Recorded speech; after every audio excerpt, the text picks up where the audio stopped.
Kain na po tayo mga be. Ito na po yung ating kardilyong dalag. Paus na ho. Kamusta mga be? Panibagong buhay, panibagong araw na naman. Pesang kardilyong dalag ang niluluto natin mga be. So ito yung sangkap. Kamatis. 5 pirasong itlog. Nilagay ko na sa mangkok. Ito din yung mga sibuyas, bawang, luya. Mainit na yung mantika, ilalagay na natin.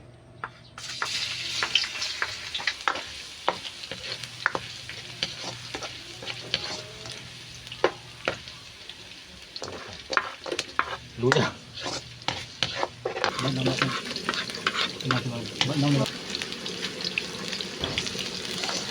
Lalagyan natin ng patis.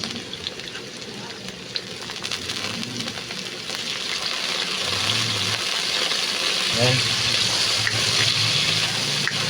Kamatis mga be. Ito yung papasarap sa ating dalag.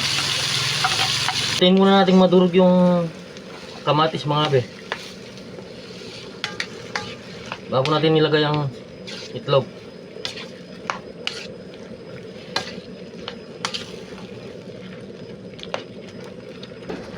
Medyo durog na yung ating kamatis. Dadagdagan lang natin ng konting tubig para may konting sabaw. Tansyahin lang mga be. Ayan. Napirito ko na po yung dalag. Ilalagay na natin.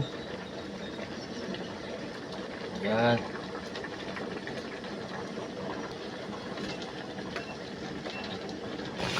Pagkatapos kumulo ng 3 minuto, pwede nating ilagay ang itlog.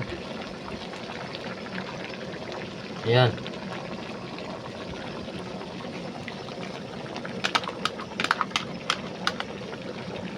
So, maglalagay muna tayo ng, lalagyan natin ng pampalasa.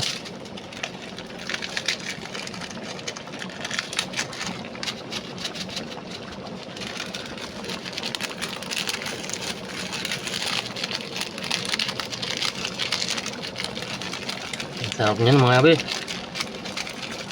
Kardilyong dalag.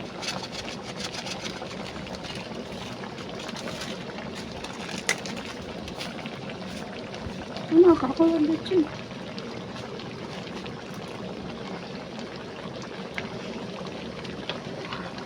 Pakulungin lang natin uli ng mga kahit 1 minuto lang. Ulit, mabilis. Huwag mag-loading yan. Pakulungin lang natin kahit mga 1 minuto lang. Pwede na yun mga be, luto na.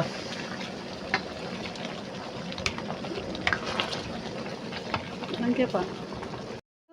Kakapindot ko ba? Yan ulit. Tikman natin mga be kung pwede na. Ano? Pala kutsara. So, pwede na. So, tikman natin mga be kung pwede na.